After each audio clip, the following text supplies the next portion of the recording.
Ever feel like everything we've been told is a lie, and you're the only one that knows the truth? Ever feel like you're the only one correct, and everyone else is wrong? You ever watch a movie that makes you think, this seems a bit too real? What's rockin', my rock and rollers? Today we're going to be discussing a movie that I'll explain later in the video, don't want you to see. And that is the 1997 movie Conspiracy Theory. He sends them out. Look, I feel kind of naked back here. Could we get out of here? Please don't tell me you're naked back there. No, it's just a figure of speech. Could we go? Must have hit a nerve with one of those articles in there. But his enemies do. Conspiracy Theory is a 1997 political thriller film directed by Richard Donner, who famously directed the Superman the movie with Christopher Reeves and the Lethal Weapon franchise. The film stars Mel Gibson as well, himself, basically. But in all seriousness, though, Gibson plays Jerry Fletcher, a taxi driver who's obsessed with conspiracy theories and world events and believes that all the events that have happened in our world have all been orchestrated by the US government. The film co-stars Julia Roberts as Alice Sutton, a Justice Department lawyer who puts up with Jerry's antics because in the past he saved her from a mugging before. The film also stars Patrick Stewart in a small, but I'll say secret role. I don't want to say much. I want you guys to watch the movie for yourself. But Stewart is in the movie and he is great as always. Now, this is not going to be a straight-up review of the movie. This is going to be more of like my brief thoughts and some things I thought of while watching this movie. Plot-wise, it's pretty much what I just basically explained. It's about a taxi driver played by Gibson who's obsessed with conspiracy theories and eventually leads him to believing that the government is out to get him because of what he knows, and he ropes in Robert's character, Alice, to join him in the conspiracy. That's pretty much it. I don't want to say much more because I want people to watch the film for the first time and experience it for themselves, but that's the gist of what the plot is about. As for the acting, it's top notch. I mean, you have Gibson, Roberts, and Donner directing. How is this not going to be good? Gibson perfectly plays the schizo paranoid guy who thinks everyone and everything is out to get him because, well, it's not that far from the truth. God, I love this man. Despite all the craziness that Jerry, outpours with his personality, in a lot of scenes, in most of the movie, frankly, he comes across as very likable, really, really likable in some scenes. He has this almost innocent-like charm to him where you think he's still nuts, but you also feel for him a bit. It's a hard part for an actor to play, and I think Gibson plays it to perfection. Roberts as Alice is also extremely good. Like I said earlier, she puts up with Jerry because he saved her from a mugging in the past, and I love seeing their dynamic. Every time he shows up at her job unannounced to surprise her and talk to her, you can tell she's really annoyed, but also deep down, she understands why he's doing this, and she accepts it because, like I said, he saved her before. That's all I want to say about the characters and the plot. I want people to watch this for themselves and get their own thoughts first. But the main thing I want to talk about is, when you're watching this film today, how it relates to other things going on in the world today. This movie is almost 30 years old next year, and it is, when you watch it, it's one of the films that remains one of the most biggest, relevant pieces of media that has ever come out of Hollywood, frankly, ever. When the film was released, it was received with mixed reactions from audiences' critics.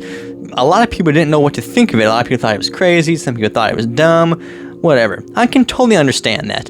But one thing is, when you watch this in 2026 through a 2026 lens, yeah, this movie tells a whole nother story. I just watched this film for the first time a few weeks ago, and I gotta tell you, watching this in 2026, yeah, this is pretty scary with everything that has happened since the movie's released. One thing I want to talk about, which is briefly mentioned in the movie, and that is the MK Ultra program.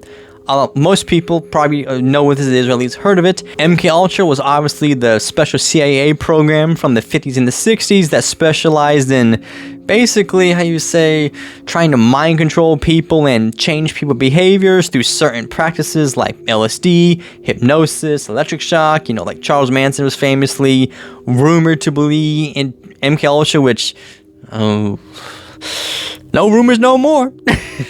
Back in the day, people thought Manson was just this crazy, cult leader who, killed a bunch of people. He himself didn't kill a lot of people, but his followers did. Then there was rumors speculating that, he was maybe a part of the secret, a CIA program. And people laughed it off back then. Oh, that's crazy. You think the government would, psychologically, engineer people's brains or re-engineer people's brains? That's crazy talk. And, well, I think it's pretty much confirmed that, yes, Manson was indeed part of MK Ultra. The MK Ultra program is something that is briefly brought up in this movie in a few certain scenes, but the main thing I wondered while watching this was Gibson and Donna trying to warn people? Think about it. This movie came out in 1997 and has since then kind of been forgotten. Now, was that by, natural, obvious, people just saw it, maybe they just didn't see it back then? Or was it because they didn't want you to see it? Was it because Donner, Gibson, and everyone else involved in this flew too close to the sun, so to speak? We don't know for sure, and we probably honestly never will, but when you watch this film today with, through 2026 lens, I think we all know the answer. You know why the Grateful Dead are always on tour? Yeah? You know why? Because they're all British agents, intelligence agents. They're spies. Jerry Garcia himself has a 00 rating, just like James Bond. Jerry Garcia's dead. That's what they want you to think. As for who they are, I think we basically know who they are now. If you can prove it, I mean, they must have screwed up somewhere along the line, and then, if that's the case, well... They. They? Yeah. They who? They? Well... They... I don't know. That's why they call them they, and them, The elites, the people at the top, the richest of the richest that don't abide by our, common people rules and laws. I think we even though, it's never specified, people in all these videos, they always say they, but we all know who we're talking about. The eyes wide shut people, the Epstein file people, we all know now. Because of the internet, we now know all the devious, sick, and twisted shit these people will do to A, stay in power, and B, have control over large groups of people, like a country. Everything from engineering viruses, money laundering, starting endless wars to stay in power. We've basically seen it all. And yet, in just the past few years, mainly with 2020, it seems everyone has... I don't say not everyone has woken up, but a lot of people have started asking, hey, wait a minute, what's going on here? This doesn't seem normal. Watching a film like Conspiracy Theory, it makes you go, maybe I'm not crazy. I think they're the crazy ones, and I'm the normal thinking one. Now, am I saying Jerry in the film is, an outstanding citizen and a role model people should look up to and admire? No, that's not what I'm saying. What I am saying, though, is when you watch his character and frankly just you understand the whole theme of this movie is trying to say to you, keep an eye open out for anything and never take anything you see or hear at face value, and always trust your gut, basically. Never trust anybody. Say, was that wrong? Is that right? Something seems off here. All I gotta say is, thank God for Mel Gibson.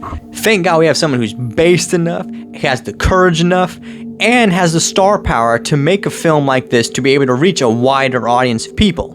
If it wasn't for Mel, a lot of people might still be in the dark. Remember, if you think about it in terms of Hollywood people, he's, I don't say one of, but he's definitely one of the recent OGs when it comes to this type of thinking, and man, God bless Mel Gibson, man. Now, like I said earlier, could it be people just watched this film and forgotten about it? Yeah, it could be. But it's not too crazy to think about that since everything we watch now with streaming services is all on servers and the internet, it's not crazy to think that they tried to hide this film, bury it in the algorithm so nobody can, see it, or not nobody can see it, but they can try to hide it so, as small as numbers people can watch this as humanly possible. It's not too crazy. I mean, we've seen worse. They do it with modern movies sometimes, so why would they not do it about a movie from almost 30 years ago that most people have forgotten or frankly have never heard of? Just a thought.